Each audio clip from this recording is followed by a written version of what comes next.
Buenas tardes, mi nombre es Jimmy Chao, director de Instituto Confucio. Hoy iniciamos el ciclo de conferencias sobre ópera china, UCR. Esta primera conferencia estará a cargo de la estudiante Mariela Medina Montero, quien nos va a hablar de ópera china, de lo tradicional a las 8 óperas modelo de la gran revolución cultural proletaria. Entonces los invito a que nos envíe sus comentarios. Mariela va a tener más o menos 40 minutos de exposición. Luego seguirá un comentario del profesor Carlos Calderón y luego pasaremos a las partes de preguntas para que nos envíen sus consultas y preguntas en Facebook Live de Instituto Confucio. Y le cedo ahora la palabra a Mariela para que pueda empezar su conferencia. Muchas gracias, Mariela, por aceptar la invitación. Muchas gracias a ustedes. Este, mm, bueno, ¿cómo comenzó o cómo se desarrolla este tema de la ópera china? Para explicarles, yo llevé la materia de arte chino dentro de la carrera de historia del arte y uno de los propósitos de la materia era desarrollar un tema. Y entonces yo me enfoqué en la ópera china. Ahora, es un tema muy amplio, por eso entonces lo que hago es como tomar los elementos principales, darle un origen a esos elementos principales para llegar a lo que hoy conocemos como la ópera china y mostrar cuál es el sesgo que se dio dentro de la gran revolución cultural proletaria. Em, para empezar, yo quisiera decirles que el concepto ya de ópera es un poco confuso. Nosotros como latinoamericanos tenemos una herencia de el concepto de ópera europeo. Entonces, es esa herencia o ese imaginario que nosotros hemos adoptado dentro de nuestra cultura, sí quisiera decirles como que se sale un poco de lo que verdaderamente es lo que nosotros llamamos ópera china. Le llamamos ópera porque nosotros teníamos que darle un nombre para comprenderlo, para asimilarlo como latinoamericanos. Pero ya van a ir viendo donde vamos a ir hilando todos estos conceptos que no se parece a lo que nosotros tradicionalmente vemos como ópera. Entonces, em, vamos a hacer aquí como una diferenciación del concepto de ópera.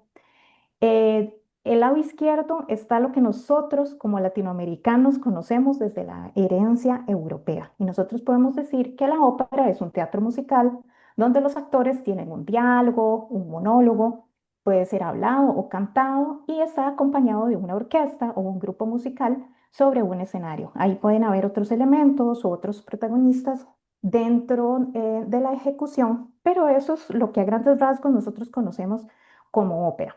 Ahora, si pueden ver en la imagen, tenemos el mito griego de Dafne. Y este precisamente es el mito que va a dar origen al primer libreto de ópera en Europa como tal. Fue en 1597 y se le atañe a Ottavio Rinuccini. Como les digo, estas primeras libretos de ópera eran basados en mitos griegos. Por supuesto que podemos hilar la historia desde el teatro griego, pero propiamente un libreto de ópera lo podemos ya establecer en esta fecha. Ahora, si pasamos a ver la lámina, la parte derecha de la lámina, en China, hablamos de que no solamente hay música y actores, sino que vemos se me perdió la pantalla. Ok, ahora sí. Si no, lo que vemos, ¿están viendo mi pantalla bien? Es que se me Ujú. perdió. Sí, ok. Sino lo que vemos son muchísimos más em, gente dentro de esta escena.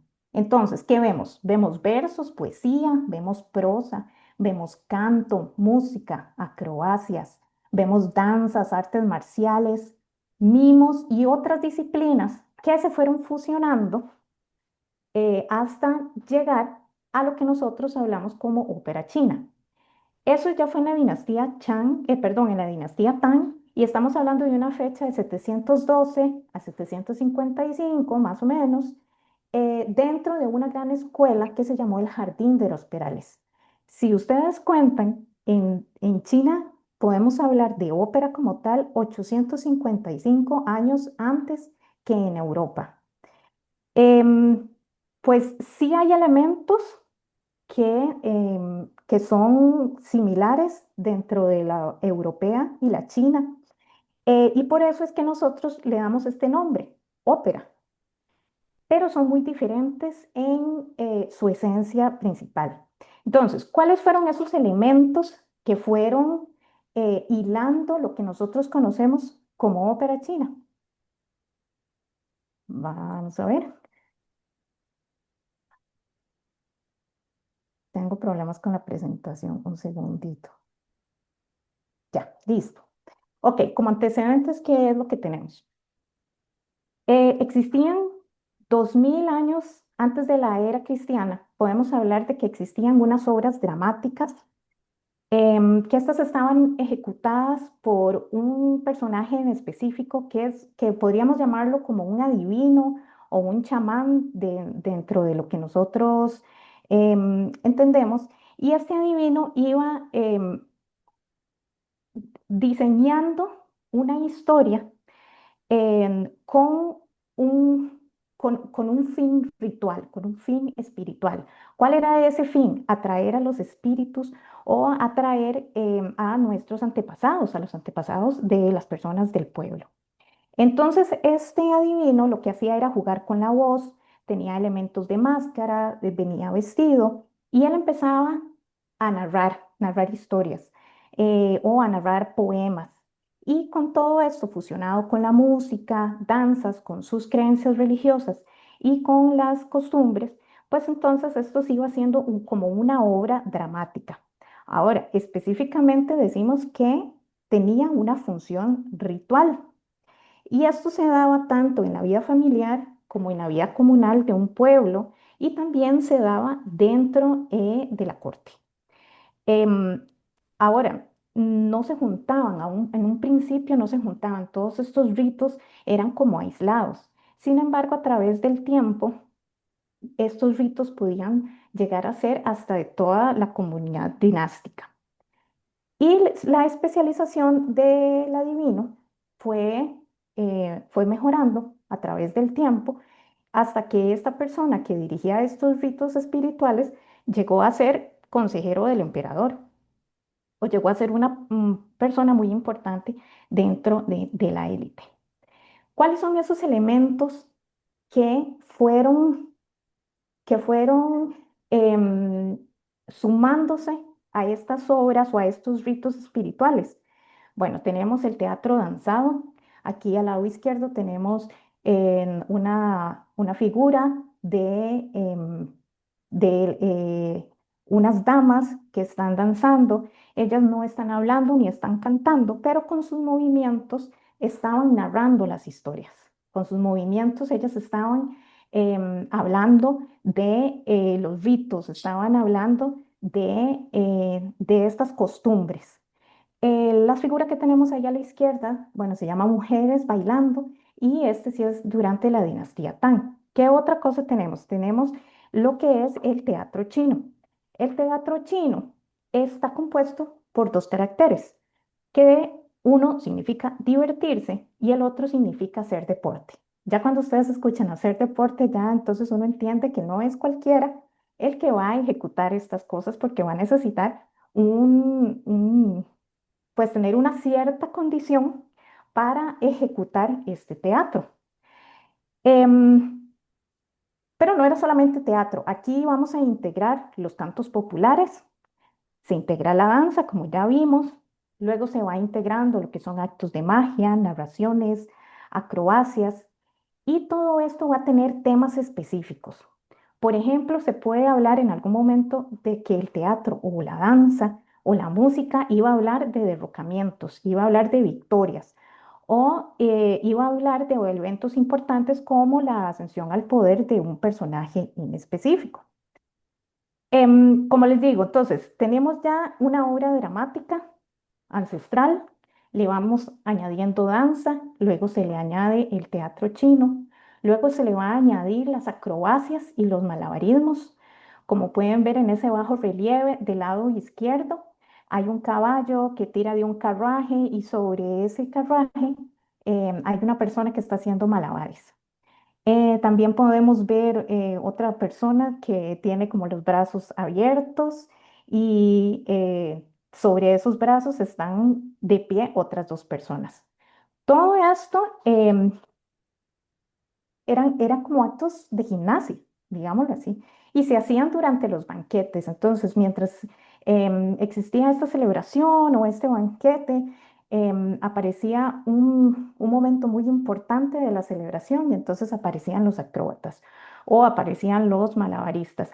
Y esto sumado con la música, sumado con el teatro y sumado con los cantos y las danzas. Ahora, cuando hablamos de artes marciales danzadas, eso es una parte muy importante dentro de la cultura china. Entonces, existe este concepto que es el wushu, que son patrones de movimiento que encerraban secretos de signos identitarios. Entonces, sí, em, son movimientos de artes marciales pero em, son más como coreográficos para poderlo sumergir dentro de estas actuaciones o ejecuciones que se hacían dentro de estas celebraciones o de estos banquetes.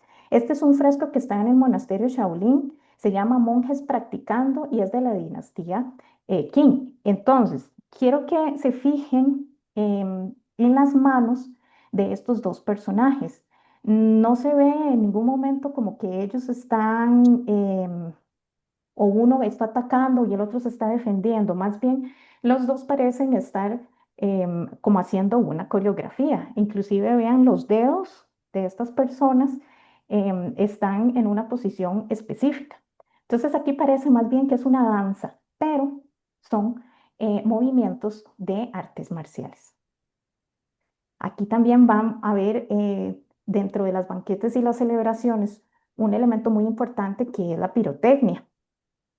Con la pirotecnia, que casi siempre se usaban en torneos deportivos o en fiestas, em, era para enfatizar un momento específico de de estas celebraciones o de estas justas. Entonces, imagínense un gran banquete o una gran celebración donde en momentos específicos entran los acróbatas, entran las mujeres danzando, pero de un momento a otro hay un juego de pólvora. Eso marcaba algo muy específico. Puede ser la entrada de un personaje al banquete, la entrada qué sé yo, tal vez del emperador, o que simplemente estaban premiando a los vencedores de una justa y en ese momento era donde encendían el juego de pólvora. Algo también muy importante, un elemento que tal vez como occidentales no lo vemos tan importante, pero para la cultura china sí lo es la narrativa. Esta palabra Kuji es el acto de combinar narraciones históricas con música, danza y actuación. Entonces, la narrativa siempre va a ser un signo icónico de los espectáculos chinos. Se considera un arte vocal porque no todo se hace con la misma tonalidad de voz.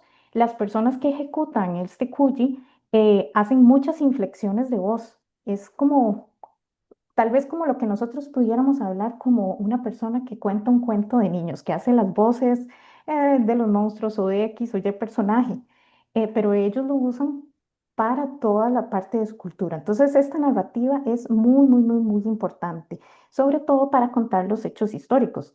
Em, es importante destacar que en China casi nunca las artes se van a dar como un elemento de diversión per se. En China siempre está el motivo de educar o de dar una instrucción. Y precisamente la narrativa se usaba mucho para compartir los hechos históricos, las tradiciones.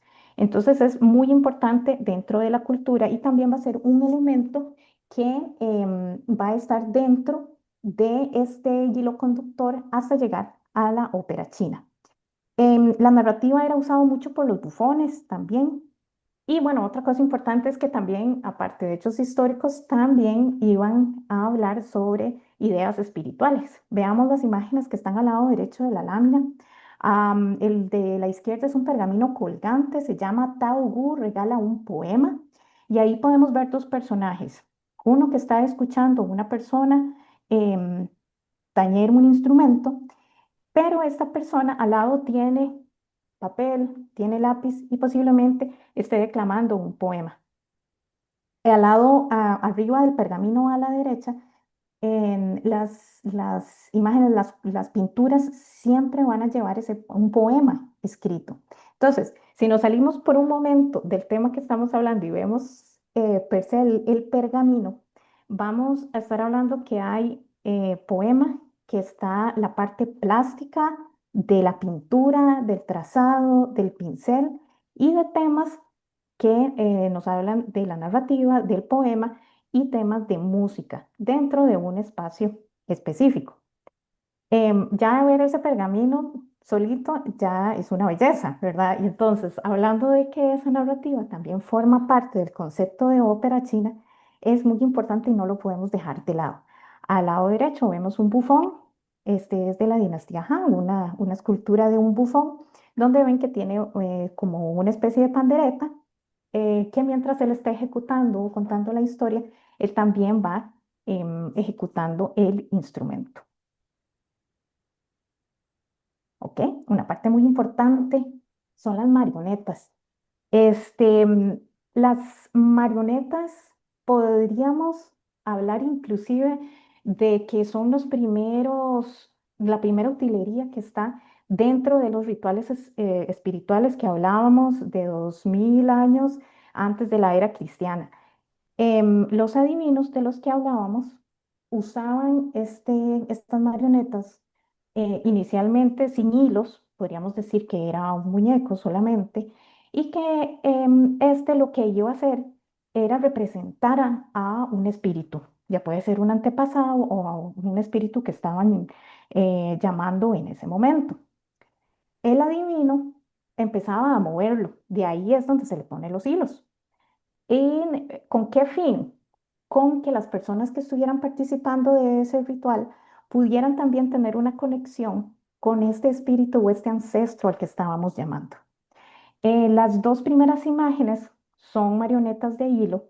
La tercera es de alambre. Ahí ustedes pueden ver cómo esas marionetas iban evolucionando a través del tiempo. Entonces, no era solamente una marioneta que se ejecutaba desde la parte de arriba, sino que ya podíamos tenerlo a la par y con los alambres irlo ejecutando.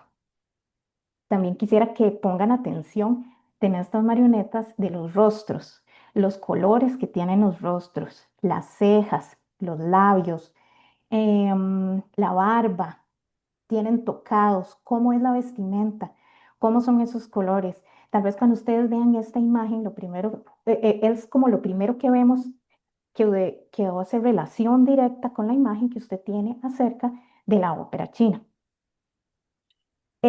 Aquí lo importante es que veamos que los colores tienen una identidad. En China, todos los elementos, los números, todo tiene como un propósito y tiene un concepto per se. Entonces, si aquí la marioneta tiene la cara pintada de dorado, es por un motivo en específico. Si la marioneta está vestida de amarillo, tiene un concepto específico, una pauta que está marcada. Y bueno, esos colores van a significar algo, que ya los vamos a ver en unas diapositivas más adelante. Otro elemento que este es un poco más tardío es el teatro de sombras, el que a mí más me encanta y me fascina. Este es un poco más tardío, es de la época del emperador Wu. Y así como muchas cosas en China tienen un inicio o un nacimiento mítico, el teatro de sombras también lo tiene. Dice el mito que el emperador Wu había perdido a su concubina favorita, ella había muerto y él estaba devastado, estaba muy deprimido. Llega un personaje al palacio y le dice que él puede hacer que su concubina pueda estar con él dentro de la misma habitación. Pues por supuesto que el emperador le dice que sí, que qué es lo que necesita, y lo único que él solicitó fue un cuarto vacío, oscuro, y que lo dejaran ahí, que cuando él lo llamara, ya iba a estar su concubina en el lugar. Este personaje lo que hace es, bueno, evidentemente la habitación estaba totalmente oscura, pone una tela blanca y detrás pone una luz para proyectar. Le dice al emperador que entre y cuando entra, entonces él detrás de la tela empieza a mostrar una figura que estaba vestida, que tenía un tocado muy similar a cómo vestía su concubina. Entonces, evidentemente el emperador lo que piensa es que el espíritu de la concubina llegó con él. Y así es como nace el teatro de sombra, por lo menos el mito. Y esto va a dar origen al mito del rito de resurrección. Entonces vean lo importante que es el teatro de sombras, que nos da como la esperanza de que esas personas que ya se fueron resucitaron y pueden estar con nosotras en la misma habitación en la época actual, ¿verdad? Siempre estos teatros de sombra iban acompañados de música y de cantos. Y como todo, no tenía solamente un fin lúdico, sino también educativo. Entonces podemos hablar de lo mismo que hemos estado hablando. Y iban a contar las historias del pueblo o iban a dar instrucción, iban a enseñar algo. Importante del teatro de sombras es que era transportable, era muy fácil de transportar. Entonces, por ejemplo, si el ejército iba a ir a pelear a una zona muy largo, eh, todo lo que es el teatro de sombras se puede guardar en una caja y iban con el ejército hacia donde ellos iban. En el momento en el que el ejército descansaba, abrían, proyectaban la luz y hacían teatro de sombras y esto les ayudaba al ejército. También el teatro de sombras pudo viajar por la ruta de seda. Entonces se conoce el teatro de sombras en muchos lugares por la ruta de seda, por todo este transporte que hubo. Vamos a ver, ok, nada más pongámosle atención al detalle de estos elementos de los personajes del teatro de sombras. Tienen cara, tienen rasgos físicos muy marcados, tienen color, tienen vestimenta, tienen tocados.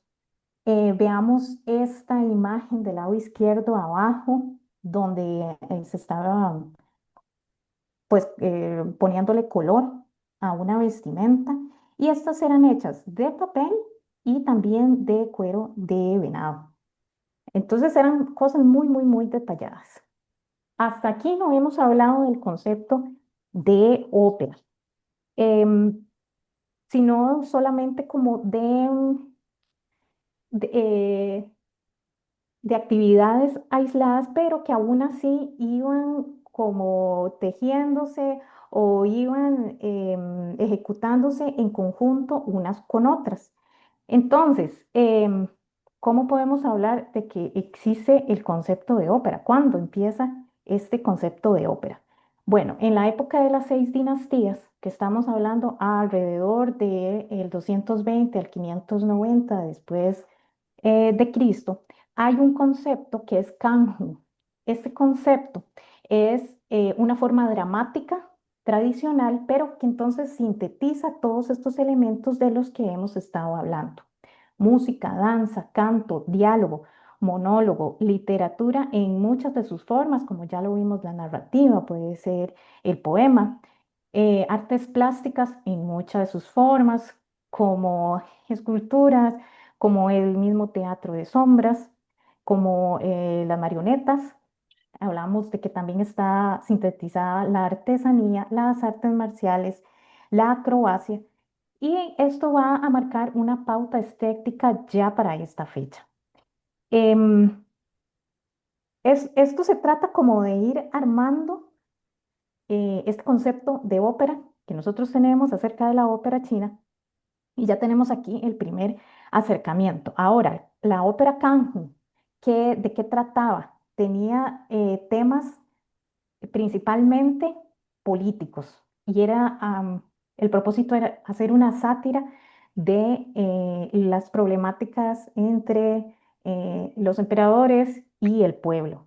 Eran puramente temas políticos. Y habían dos personajes principales, uno que era un funcionario de la corte que siempre era corrupto y el otro era un cómico o un bufón. Entonces, ¿qué era lo que pasaba? El bufón siempre terminaba burlándose de este funcionario que era corrupto. Y en medio de esta actuación, pues entonces salían otros personajes, como podían ser malabaristas, como podían ser mimos. Y vean en la imagen que también hay personas que están ejecutando instrumentos musicales. Entonces, todo eso se ha ido fusionando y ya tenemos como el primer acercamiento de a lo que nosotros llamamos como ópera. Obviamente esto va a ir evolucionando, los personajes van a ir evolucionando, los colores, la vestimenta, los tocados, todo va a ir evolucionando. Y vamos a llegar a la dinastía Tang. Llegamos, estamos hablando de que alrededor del 712 o 755 después de Cristo, ya se establece el Jardín de los Perales. Yo digo que es como una gran escuela, no es per se una escuela, pero lo que hacía era que todos los artistas que querían ser entrenados entonces llegaban aquí y estaban a disposición tanto del emperador y luego ya después para el pueblo. Y, pero aquí lo importante del Jardín de los Perales es que ya podemos hablar de la primera compañía de ópera. Bueno, como les digo, estaba para el goce del emperador, sin embargo, ya después se fue abriendo para el pueblo, para el público, y iba por todo el territorio dinástico. El Jardín de los Perales, les digo que era como una escuela porque formaba músicos, bailarines, actores, artistas plásticos, etcétera. Em, Ahora, mientras esta compañía, la primera compañía de ópera, iba em, visitando diferentes lugares del territorio dinástico, iban fundando otras compañías y se iban asentando en un lugar y tomaban la identidad de ese lugar y hacían otra compañía de ópera. Vean que para la dinastía Qin estamos hablando que habían 370 compañías de ópera. Eh, Eso para nosotros tal vez no podemos como hacer la similitud, porque veámoslo así, en Costa Rica, año 2026 tenemos una compañía de ópera, una compañía lírica nacional que hace una puesta en escena al año. A duras penas, sé que lo hacen con agarras y dientes, digámoslo así, y en estas épocas ya tenemos 370 compañías de ópera. Es impresionante. Entonces, como les decía, estas óperas em, iban agarrando la identidad del territorio donde estaban.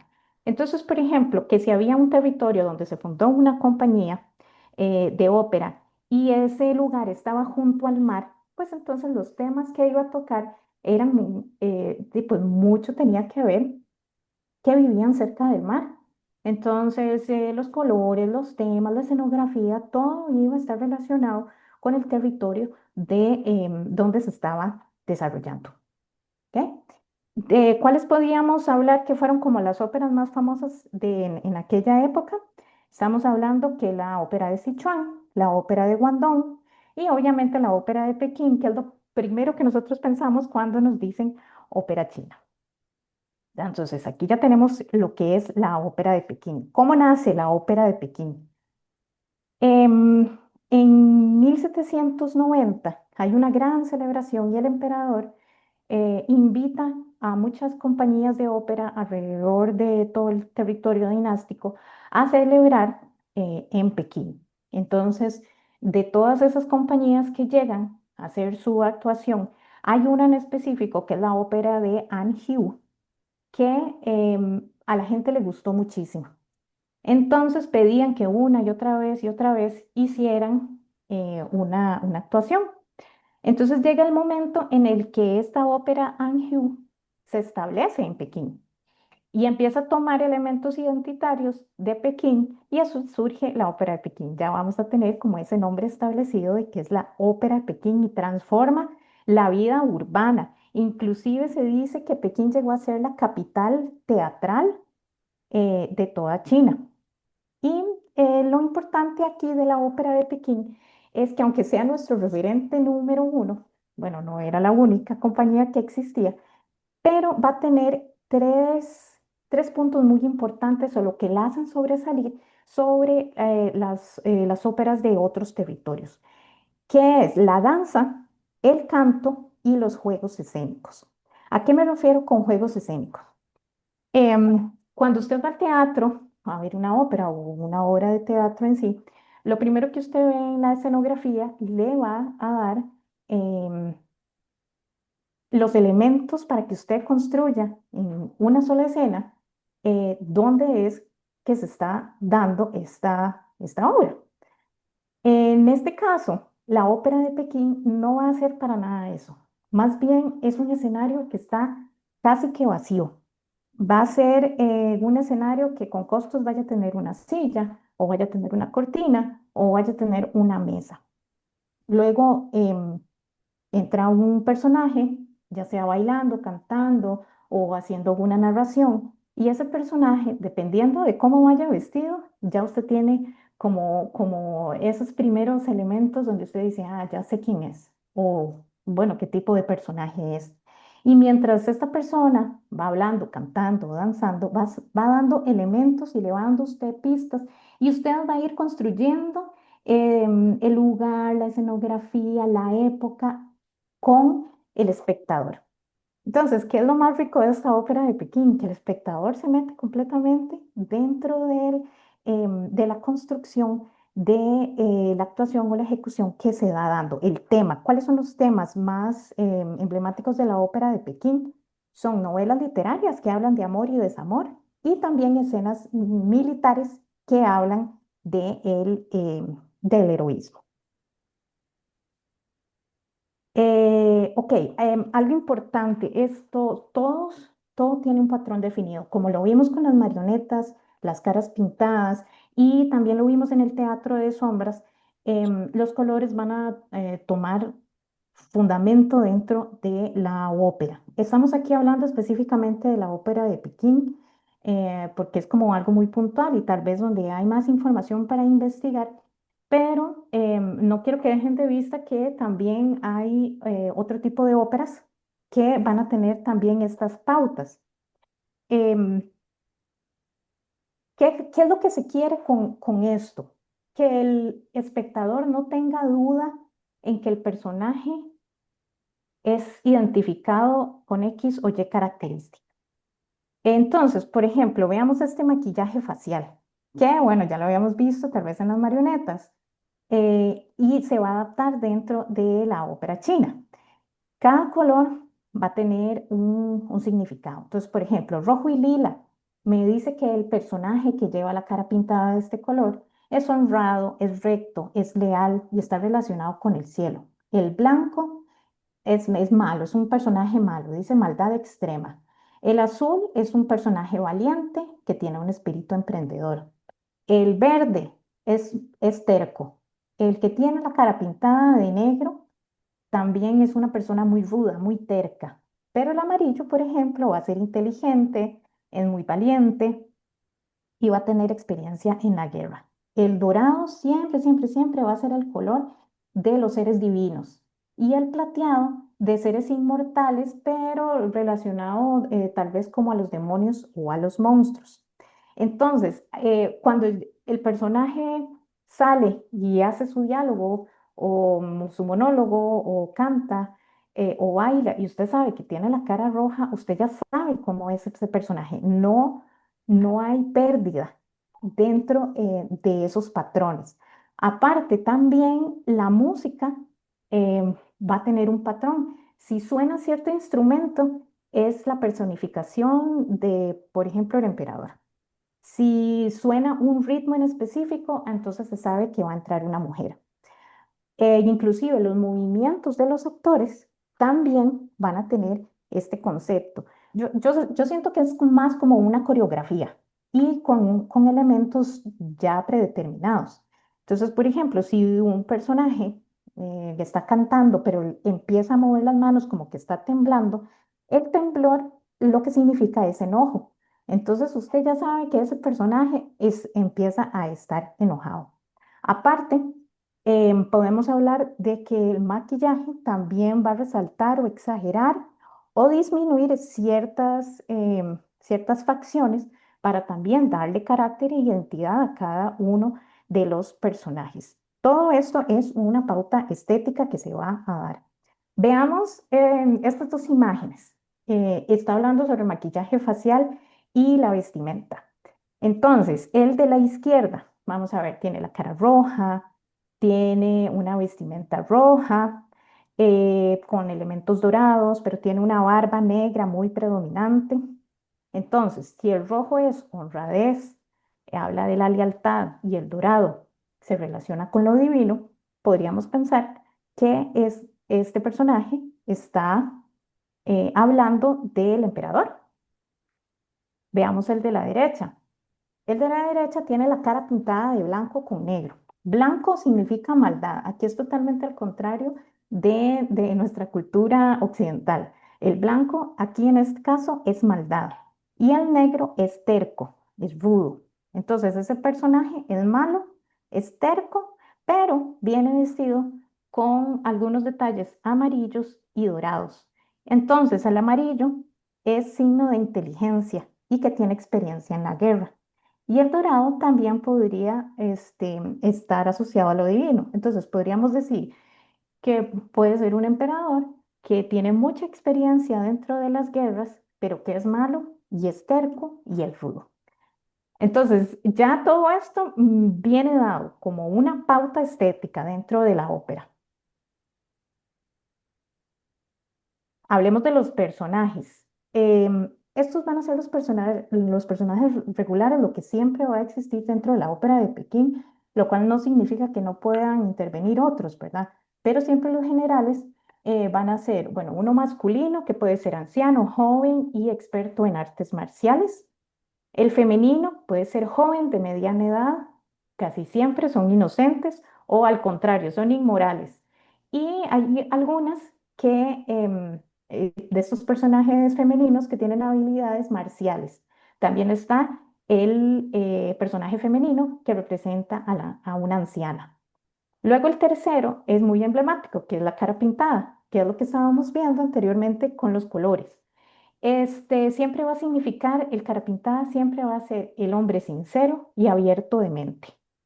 Y aparte está el cómico o el bufón. Este es el que va a ponerle alegría a la obra, digámoslo así. Es un personaje positivo, amable, de buen humor. En él no hay negatividad. Si es astuto o a veces es simplemente tonto. Estéticamente siempre se va a representar con la nariz, con una gran mancha blanca sobre la nariz.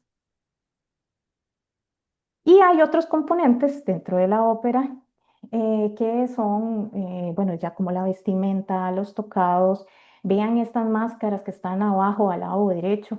Esas podríamos retomarlas desde los ritos con los adivinos, los rituales espirituales, donde estos adivinos se ponían máscaras para personificar aquellos antepasados o aquellos espíritus. Vean hasta dónde llega, ¿verdad? Hasta la época de la ópera de Pekín y el detalle de estos tocados, de las vestimentas, de los accesorios que usan. Otros componentes, máscaras, tocados, vestuarios, adornos, calzados, accesorios. Y bueno, no hay que olvidar que también dentro del escenario existen otros elementos como pólvora, la narrativa, la música, todo esto va a estar em, todo hilado, como un gran tejido, digámoslo así. Entonces, voy a poner un pedacito, son un minuto y medio, de una ópera que se llama El Príncipe de Langlin. Lo que quisiera, bueno, esta fue ejecutada en el 2016, entonces sí tiene muchos elementos modernos, pero lo que quisiera que vieran con esto es que al puro principio no me es todo dado. En el momento en el que se enciende el escenario, no me dice mucho. Yo tengo que ir hilando con los personajes la historia que van a contar. Entonces voy a ponerla en poquito.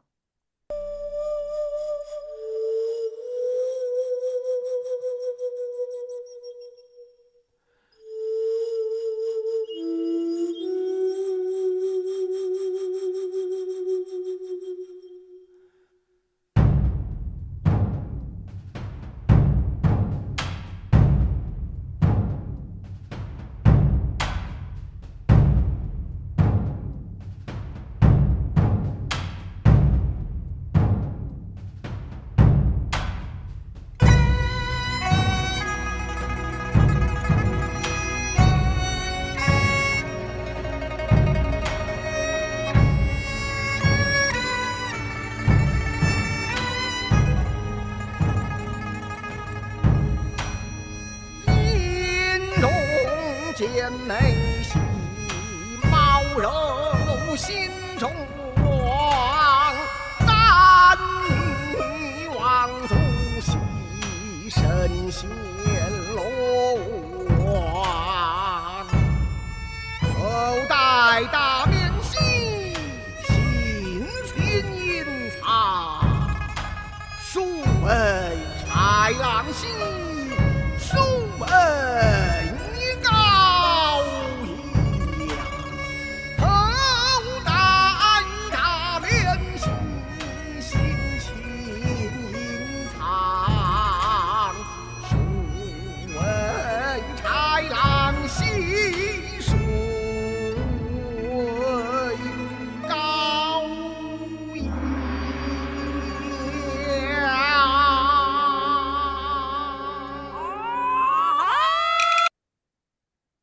Ok. Este, bueno, ¿de qué se trata el príncipe de Langlin? Dice que es una persona que asciende al trono, pero que lastimosamente, dice la historia, tenía características físicas muy femeninas. Entonces la gente no lo tomaba en serio. Entonces, vean que solo son tres paneles. Se abre el panel, se ve un trono dorado, que ya podemos imaginar que es de carácter divino, y sale este personaje con una máscara vestido de rojo. Dice que el rojo es honradez y lealtad.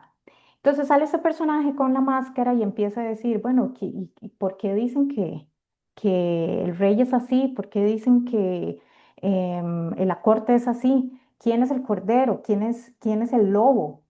Entonces, bueno, la historia se desarrolla en que este príncipe trata de ganar autoridad siempre usando la máscara para provocar miedo o autoridad. Y ahí les dejo la cuñita de cómo se desenlaza la historia para que la busquen. Pero lo importante es ver que donde se abre el escenario y sale el personaje, él empieza poco a poco a dar los detalles. eh, de cómo se comporta el pueblo, qué es lo que dice el pueblo del príncipe, cómo se siente él y la analogía que hace con los animales. Ok, de ahí vamos a saltar al siglo XX, que aquí es donde empieza el sesgo más grande con la época de la ópera tradicional, que es hasta aquí donde veníamos hablando. Bueno, estamos hablando de que ya estamos con la dinastía Qin, que es la última dinastía en China. Y esta dinastía tiene muchísimo roces con el pueblo y lo que hace es censurar cualquier ejecución artística o manifestación artística que esté en contra del imperio. Entonces, con esto se empieza a censurar mucho las artes, las danzas y con esto las óperas. Llega en ese momento el Partido Comunista, se elimina la dinastía y el Partido Comunista hace una gran apertura a lo que se llama la modernidad. Entonces, ¿qué va a pasar con la ópera? Rescatan aquellos temas que en algún momento se censuraron, se ponen a ejecutar libremente, pero con elementos modernos. ¿Y elementos modernos a qué me refiero? Si los grupos musicales que estaban dentro de la ópera eran solamente con instrumentos tradicionales chinos, ahora tal vez vamos a ver instrumentos occidentales. Entonces, dentro de la ópera china vamos a ver violines, contrabajos, chelos, em, instrumentos muy variados que antes no se daban. Vean esta imagen de abajo. eh, lo que quiero que vean es como la imagen de fondo, que es una ciudad. Por ahí se ve como un templo, ahí se ve el pueblo que está como manifestándose atrás. Entonces, ya dejamos de que se abre el escenario y no ver absolutamente nada a ver dónde ya estoy ubicado, en qué época estoy, tal vez por los edificios que existen. Y los personajes también van a ir cambiando, los colores van a ir cambiando, las vestimentas van a ir cambiando por esta apertura que les cuento a la modernidad. Arriba podemos ver un anuncio de la ópera Fausto. La ópera Fausto es completamente europea, ¿verdad? Pero se está performando aquí en la ópera de China.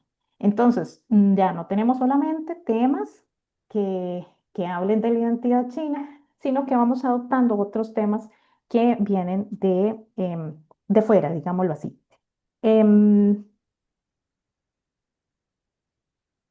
bueno, sigue siendo dirigido para el pueblo, pero ¿qué es lo que pasa con el Partido Comunista? Pues obviamente lo va a utilizar para su beneficio.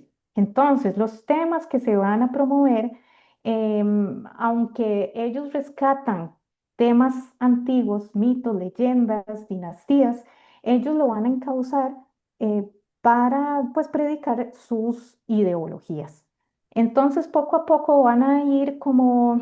em, ¿cómo decirlo? Como haciendo, como que lo van a colar todos esos temas y los que quedan van a ser usados a su favor. Entonces viene la época de la gran revolución cultural proletaria. Eso se da durante 10 años, de 1966 a 1976. La meta de la gran revolución proletaria era reforzar el poder, el culto a la figura de Mao, elevar el nombre de China y preparar ideológicamente al pueblo. Entonces, con todo esto tenían unos objetivos muy específicos, como controlar los medios de comunicación. Entre esos estaba controlar la cultura, y aquí es donde nos atañe nuestro tema, purgar altos cargos del partido y eliminar las viejas costumbres, la vieja cultura, todo lo que tenía que ver con las dinastías anteriores, con los grandes terratenientes, con la burguesía, todo eso ellos lo querían eliminar y toman para sí esos obras que les digo como que colaron y las van a cambiar de tal manera que sea usado para su beneficio. Entonces, veamos, por ejemplo, esta figura o esta imagen de la izquierda, dice que es una propaganda de una obra que se llama Los Guardianes Rojos del Lago Honga, que es de 1930. Pero entonces, ya aquí, ya usted no está viendo una persona con un traje tradicional o con la cara pintada o con algún tocado, no, usted está viendo campesinos, esos van a ser em, los principales dentro de la obra. Mao lo que hace es tomar a 4 personas y les encarga esta purga cultural, o esta purga en realidad general. ¿Y quiénes van a ser? Bueno, un periodista y un escritor, un crítico y un editor, el guardaespaldas de Mao y el líder de la Guardia Roja, y Jiang Qin. Jiang Qin es un elemento aquí importantísimo porque ella es la que va a marcar la pauta de qué sí se puede y qué no se puede ver. Ella es conocida como Madame Mao y aquí la tenemos en la próxima diapositiva. Ella, bueno, fue actriz en los años 30, estuvo grabando diferentes películas. Sin embargo, dicen que nunca tuvo como un papel muy predominante dentro del cine chino, y fue la cuarta esposa de Mao. Entonces, ella se va a encargar específicamente de las disciplinas del cine, del teatro y de la ópera. Entonces, ¿qué es lo que hace ella? Toma estas obras y todo lo que son los papeles protagónicos de emperadores, reyes, generales, cancilleres o doncellas en la época tradicional, o sea, todo lo que tenía que ver con el feudalismo o la burguesía, lo va a cambiar por un personaje que sea del Ejército Popular de Liberación. Entonces, con esto, ¿qué es lo que va a hacer? Glorificar a los que luchaban por la causa de Mao. Y así es como ella va a identificar o va a poner 8 óperas modelo. Em, Se van a llamar así, 8 óperas modelo de la gran revolución cultural proletaria. Simplemente leo los nombres de estas 8 óperas, que es La Linterna Roja, Estrategia para la toma de Monte del Tigre, Destacamento Rojo de Mujeres, La Muchacha de los Cabellos Blancos, En los Muelles, Canto del Río Dragón, Lucha en la Llanura y El Ataque del Regimiento del Tigre Blanco. Esos son unos afiches de algunas de las óperas. Pero vean, vean la diferencia, ¿verdad? Ya los personajes son del ejército. o del pueblo. Aquí no vemos emperadores, no vemos personas de la corte, no vemos vestimentas tradicionales ni nada de eso. Entonces, estas óperas iban a ser escuchadas, o sea, eso es lo único que podíamos escuchar. Si usted ponía el radio, lo que se ejecutaban eran estas 8 óperas modelo. Si en la escuela se veía algo, eran estas 8 óperas modelo. Si se perifoneaba algo en la calle, eran estas 8 óperas modelo. Vean lo que dice esa propaganda. La del lado izquierdo lo que dice es perdón, la ópera revolucionaria es buena. Y del lado derecho dice estudiar los roles de la ópera revolucionaria para convertirse en un revolucionario. Es completamente un adoctrinamiento a las ideas de Mao. Entonces, ya los héroes em, dejaban de ser lo que eran antes en la ópera para pasar a ser completamente del Ejército Rojo y de los que seguían a Mao. En este caso, lo que yo hice fue tomar una de esas óperas, que es La muchacha del cabello blanco, em, y explicar un poco qué pasó con esta historia. Inicialmente fue escrita en 1945. Ya estamos en la época de las óperas occidentalizadas, y en 1977 es cuando se readapta para hacer una ópera modelo. El final cambia.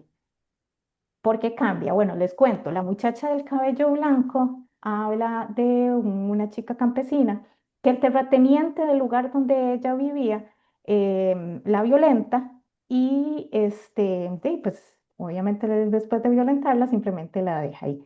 Luego sus familiares mueren y ella huye a la montaña porque no tiene nadie, digamos, quien la cuide. En la montaña, por su dolor, por todo lo que le pasó, sus cabellos se vuelven blancos, y el pueblo dice que en la montaña existe un monstruo, que existe un monstruo blanco. Em, bueno, después de cosas que le pasan a ella en la montaña, llega el ejército de Mao y la rescata. Cuando la rescata, el final original, digámoslo así, ella vuelve con su antiguo novio, y pues el terrateniente que la violentó simplemente es juzgado. Pero cuando se readapta como ópera modelo, entonces el final cambia. ¿Cómo cambia? Bueno, matan al terrateniente y la muchacha se vuelve parte del ejército para combatir a los enemigos y a la burguesía y al feudalismo, etcétera. Em, a ver, aquí hay cosas importantes que tenemos que hablar de la muchacha del cabello blanco, y es que el tema central es la lucha de clases, pero que siempre hay una esperanza en la liberación ante las cadenas feudales. Esta obra tiene poesía, canto, danza, y conserva la estructura tradicional, pero con elementos occidentales, como les digo, porque ya ella se crea en la época de ópera occidentalizada. Y cuando también se vuelve ópera modelo, entonces hay mucha parte musical que cambia, y muchas partes vocales son sustituidas por comandos de guerra para darle más énfasis a esta parte del Ejército Rojo. Esta obra fue hecha tanto para cine como serie de televisión, em, pero fue mucho más famosa como danza, como ballet. Aquí vemos diferentes afiches de publicidad, tanto para cine como para televisión, y como para ballet, como les decía, el segundo es de ballet. Aquí les voy a poner un pedacito se filmó en 1950, y sí es ópera, pero fue filmada para cine. Em, Aquí lo que quisiera dejar es que había un gran lema central en la obra cuando fue ópera modelo, que dice que el viejo sistema convirtió a los humanos en fantasmas y el nuevo sistema convierte los fantasmas en humanos. Eso era lo que querían a dar a entender cuando la hacen ópera modelo. Vamos a escuchar un poco de este final de la ópera. 你说什么鬼？是牛宝，你是这样子的。自尽了山东2年多，受苦受罪咬牙过，穿的是破布难藏不遮身，吃的是苗栗的公家山上的野果，我浑身发凉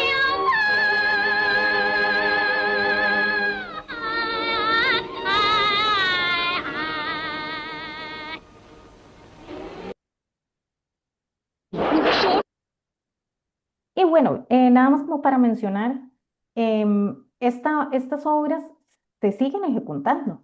De hecho, el año pasado, para octubre del año pasado, se cumplían los 80 años el estreno de La muchacha del cabello blanco. Y entonces se hizo bueno, una ceremonia en conmemoración a estos 80 años con el final original y se hizo en la Casa de la Ópera del Centro Nacional de Artes Escénicas de Beijing. Y hay algunas escenas de lo que sucedió en octubre pasado.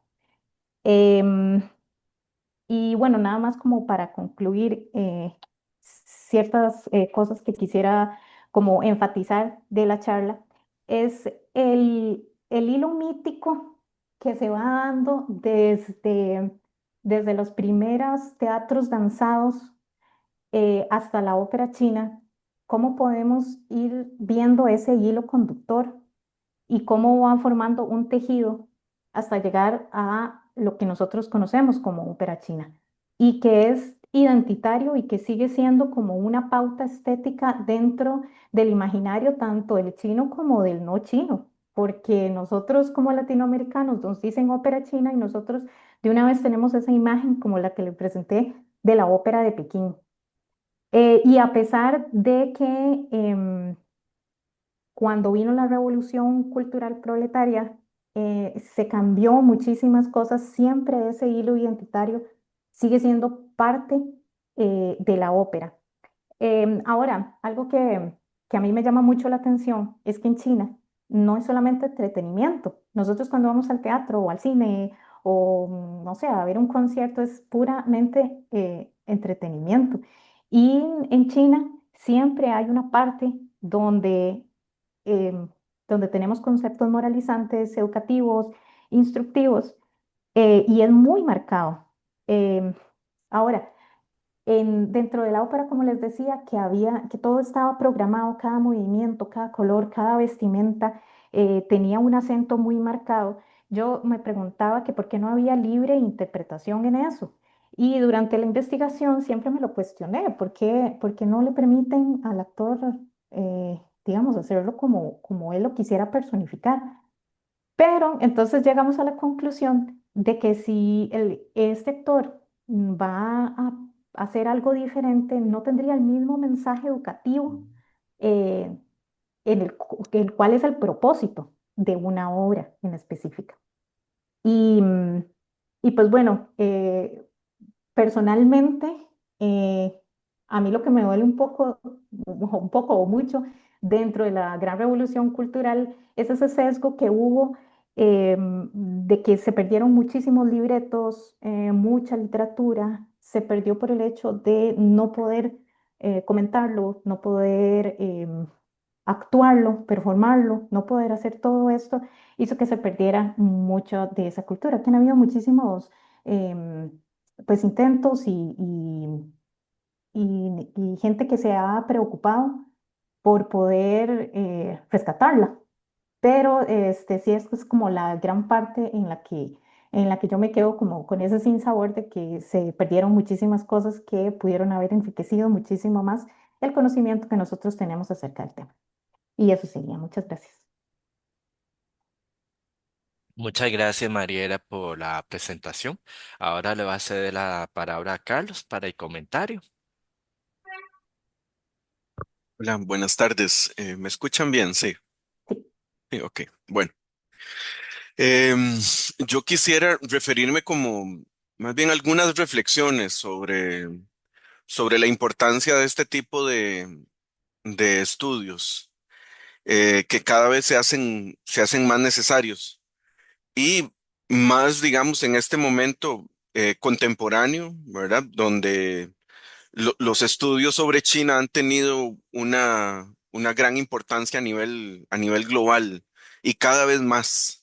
Y cada vez se va a hacer más necesario pues hacer un acercamiento a la cultura china desde una construcción, digamos, renovada y no las construcciones que por lo general hemos ido asumiendo. Y bueno, y también porque además ya llevamos generaciones de relevo, ¿verdad? Que desde décadas anteriores hasta nuestros días, que bueno, ahora van a interpretar y van a asumir a China desde otra perspectiva. Entonces, renovar desde estos estudios, la perspectiva sobre China es muy importante. Y bueno, no solo sobre China, todo lo que tiene que ver con la otra parte no occidental. Porque bueno, digamos que China, entender las artes, es básicamente entender cómo se fusionan una serie de tradiciones milenarias con la modernidad en un mundo interconectado y cómo a partir de esta fusión de realidades en el mundo interconectado, pues se crea una fuerte influencia en la cultura occidental desde distintos ámbitos, el cine, el arte, la cultura, las tecnologías y demás. Entonces, por esa razón hay que tener también un gran acercamiento justamente a sus formas de hacer arte, o bien a sus formas culturales. ¿Y por qué esto? Bueno, porque el arte de la cultura china en realidad lo que plantea es una transmisión de valores culturales, espirituales, en un contexto globalizado que hay que entender. ¿Y por qué hay que entenderlo? Ya esto lo mencioné. Bueno, porque muchas veces todos estos valores se pueden ver mediados por una serie de intereses de carácter político, histórico, etcétera, pues que han desvirtuado a la cultura china. ¿Cómo? A partir de una serie de prejuicios que se fueron construyendo principalmente entre la década de los 50 a 70 y llegar, digamos que a los 90, donde hay una renovación de Asia, y China, desde las tecnologías, que las tecnologías nos permiten pues ver otras perspectivas. ¿Y por qué eso? Bueno, y porque digamos que estas lecturas integran formas de ver y razonar las artes desde China, no desde Occidente, sino más bien como desmontar eso que nosotros siempre habíamos comprendido desde Occidente como esto es China. Y en realidad no es China, es una visión parcializada, sesgada de China. Y bueno, y forman parte además de un proceso también de comprender qué es China. China y los estudios sobre China, pues, plantean una inspiración continua que va desde las rutas comerciales, donde entramos en contacto desde Occidente, hasta la modernidad y la contemporaneidad. Uno de los casos tal vez más cercanos a nosotros es como, digo, dentro del siglo XX y después siglo XXI es como la década de los 50 se introduce un cine, perdón, un cine de China que está construido entre Estados Unidos, después Europa, donde plantean una serie de prejuicios y eso nos llega hasta nosotros y con esa idea nos quedamos. Bueno, entonces a lo largo de esa mitad del siglo XX, pues lo que vamos a tener es un acercamiento a la cultura china desde esos prejuicios, ¿verdad? Ya para la década de los 70, pues hay otro tipo de cine que tiene que ver con las artes marciales y todas estas cuestiones que inspiraron mucho y que bueno, que inspiró a la cultura de masas como, no sé, Mortal Kombat y otro tipo de cosas o lecturas, digamos, como la figura de Bruce Lee, que eso era China y nada más. Entonces tenemos sesgos. Pero ya para los 90 lo que vemos es cómo se introduce China con un nuevo cine, con una nueva revalorización de la estética, desde el cine de la cultura china, por razones, digamos, que aquí no podría, digamos, extenderme. Y esto hace entonces que tengamos una nueva perspectiva. Y además están las tecnologías que desde los 90, pues las tecnologías nos comienzan a acercar otras formas también de leer. Bueno, y por otro lado, ya desde 1990, las inserciones de los artistas chinos en exposiciones como las de Nueva York, ¿verdad? Que también comenzaron a construir otro tipo de perspectiva de producciones y demás. Esta inserción introduce una nueva visión corrige esas visiones eurocéntricas y fomentan la comprensión de la cultura china, proponiendo una visión de la cultura china desde las civilizaciones globales que son el resultado de todos los procesos de migración que también se han dado. Y por otro lado, eliminar el cuestionamiento, perdón, eliminar como esas formas reduccionistas y cuestionar más bien el multiculturalismo superficial. Es decir, China es todo lo que nosotros vemos en, no sé, en el barrio chino, China es todo lo que vemos en el... No, es más bien enfrentarnos hacia otro tipo de formas de comprender desde las artes, desde su cultura, desde su comida, etcétera.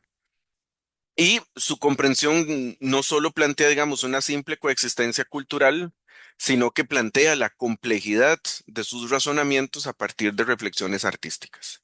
Esto ayuda a no solo comprender, digamos, la cultura de forma simplista, ¿verdad? Que genera gran distanciamiento, es decir, ese simplismo es el que nos transmite en la cultura de masas, la narrativa de Occidente en sus distintas formas de tecnologías o no sé, formas de construir, digamos, también al otro, etcétera, sino que también promueve puntos que enriquecen la comprensión del otro, es decir, lo que nosotros entenderíamos como China. Y los estudios del arte en sus formas, pues exponen las estructuras social, simbólica, cultural que construyen a China desde una perspectiva también renovada, que lleva, digamos, tal vez a hacerse dos preguntas. ¿Cómo confrontar las contradicciones culturales? Y esas contradicciones culturales son las que se crean entre Occidente y Asia. Y bien, o la otra, cómo se representa al otro y cómo se asume. Esto también nos ayuda a entender cómo es que hemos asumido eso, desde dónde se han construido, quiénes nos han impuesto, digamos, un tipo de narrativa que asumimos como verdadera. Y esto nos lleva, digamos, a una serie de respuestas, la educación, el sistema político, los sistemas ideológicos, los sistemas económicos y otros intereses. Pues la comprensión del arte de China y todas sus otras en sus distintas formas, más bien quitan ese exotismo cultural. También plantea un desafío para el sistema de las artes y su comprensión, es decir, no es solo lo que Occidente nos propone, sino que más bien está mediado por una serie de intereses y comprender a los otros también nos plantea que hay otras formas de arte, ¿verdad? Que se escriben desde otros contextos. También contra la pureza cultural, es decir, solo Occidente produce arte y arte de gran calidad y un arte, digamos, con A mayor.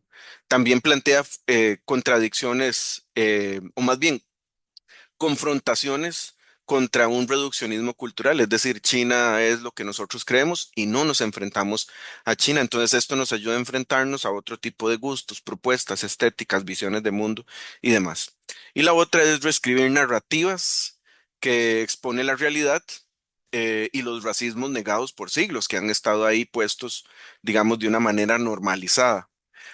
Em, y desde otro punto de vista, ya como para ir concluyendo con respecto a esto que planteaba Mariela, es muy importante desde el punto de vista de la memoria cultural. Digamos que la estructura ha ido moldeando la identidad durante siglos, y digo la estructura de la ópera, tanto así que resulta de gran importancia para la UNESCO. Y esta importancia quizás reside en que podemos ver un paso constante de todo lo que ha sido los 5.000 años, digamos, de la historia china. Entonces, ¿por qué? Porque son historias que comunican valores, por las que, digamos, comprendemos la cultura china y que va desde lo más complejo hasta las cuestiones más simples, formas en las que piensan, formas como viven, cómo se organizan, lo que creen, cómo se relacionan entre sí, cómo además entienden el mundo. Em, y es otra manera de comprender, digamos, el teatro musical, como bien lo planteaba Mariela en toda su exposición. Digamos que uno la entendería como una obra de arte total. Esa obra de arte total quizás se expone en Occidente hasta el siglo XIX, entre las discusiones que mantuvieron Nietzsche y Wagner.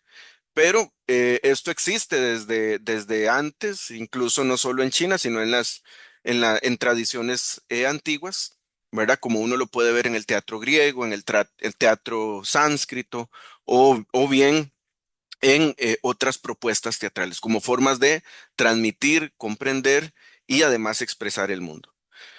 Em, Esto en conclusión, qué es lo que nos permite? Bueno, estudiar nos ayuda a cuestionar esos criterios occidentales de realismo y naturalismo digamos, en un arte como estos, ya que en el teatro chino, la ópera y demás, lo que muestran es cómo la importancia no solo descansa en la cuestión realista y naturalista, sino también en cómo la abstracción y el simbolismo pueden generar poderosos mensajes que, igual que el realismo y el naturalismo, generaron en Occidente. Entonces, adoptar estos temas de la vida moderna funcionan como puentes para ir construyendo una constancia dentro de la cultura como ha sucedido en China. El paso que va desde la ópera tradicional hasta las óperas modernas. Y va además, ya en términos mucho más cercanos, pues funciona como una herramienta diplomática cultural que nos permite también entender cómo esto hace que nosotros pues tengamos acceso a la cultura desde otras perspectivas. Ya digamos, visto desde otro punto de vista, construye miradas nuevas, ¿verdad? Que en algún momento fueron estereotipadas y ahora crean espacios de estudios comparados y además permite acercarnos a esas formas constantes o continuas de la cultura que se evidencian en las formas híbridas. Entonces, digamos que desde esta perspectiva que plantea Mariela, resulta ser muy renovador el estudio aplicado al arte chino desde la historia del arte, la cultura y su comprensión. Muchas gracias. Muchas gracias, Carlos, por el comentario. Aquí hay varios comentarios en redes sociales. Jennifer nos dice, súper interesante, todo es un gran aprendizaje para los que somos seguidores. Respetemos y admiramos la gran cultura china. Muchas gracias por mostrarnos tanto conocimiento. Y la consulta de Jennifer es, ¿en cuál dinastía se está hablando cuando Mariela tocó el tema de la ópera? Yo creo que Mariela tocó son varios momentos históricos de la ópera. No sé si Mariela puede hablar em, Eh, de ajá. alguna dinastía en especial. Bueno, digamos cuando ya podemos hablar propiamente de ópera china es de la dinastía Tang. Ujú, Que ese está después del 700 después de Cristo. ajá, Ahí ya podemos hablar propiamente de ópera. Si nos ujú, vamos un poquito antes, ya era como una amalgama de todos esos elementos que veníamos contando, pero no podía llamarse ópera como tal, ujú, sino se llamaba canto, ujú, que ujú, era, ujú, eso fue en el periodo de los 6 reinos. ujú, ujú, exacto. Sí, en la dinastía Tang nació oficialmente lo que es la ópera China. Ujú. Aquí nos comenta Fabricio, sumamente interesante, importante rescate de arte asiático mediante este tipo de transmisiones. Y un saludo a Carlos. Muy Un saludo para interesante, Fabricio. muy interesante toda la conferencia de Mariela. Ella nos hizo una síntesis de todo lo que es la ópera china. Hay muchas corrientes. Mariela tocó, digamos, los más importantes. Ella habló mucho de la ópera de Beijing. em, Creo que no sé si trató un poco de la ópera de Hong Kong, que tiene sus variaciones, y la ópera de Sichuan, que también es muy interesante. Solamente las mencioné, Ujú, pero digamos lo que quería con esta mención es enfatizar de que cada compañía de ujú, ópera tiene sus elementos relevantes. Tomé la ópera de Pekín para explicar cómo se iba desarrollando, ¿verdad? Pues todos estos elementos que veníamos hablando y para terminar en la ópera de Pekín. Pero sí, ujú. existen muchas compañías y cada Sí. una tiene elementos identitarios. Ujú.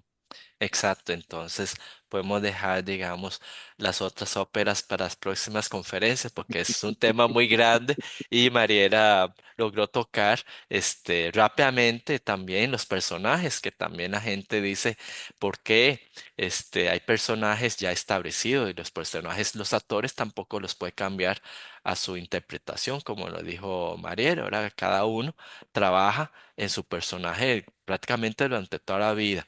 Incluso los colores que Mariela nos mencionó, el vestuario, todo tiene un significado. Todo tiene un significado y una simbología, y Mariela los puedo tratar en esta conferencia. Entonces, muchas gracias a toda la audiencia que nos acompañó esta tarde en este ciclo de conferencia y dejamos a que Mariela, para una próxima, que nos pueda hablar de la ópera de Sichuan, que también es muy interesante, sobre todo cuando Súper, los actores cambian de rostro, que es una Mm, técnica muy propia de la ópera de mm. Sichuan. súper, ya lo tengo anotado para la próxima. Ya, ya la, Me ya comprometió. la puse, ya la comprometí, ya la puse a trabajar. Está bueno, Muchas está bueno. gracias a toda la audiencia y nos vemos en la el próximo ciclo de conferencia. Muchas gracias. Muchas gracias. Muchas gracias.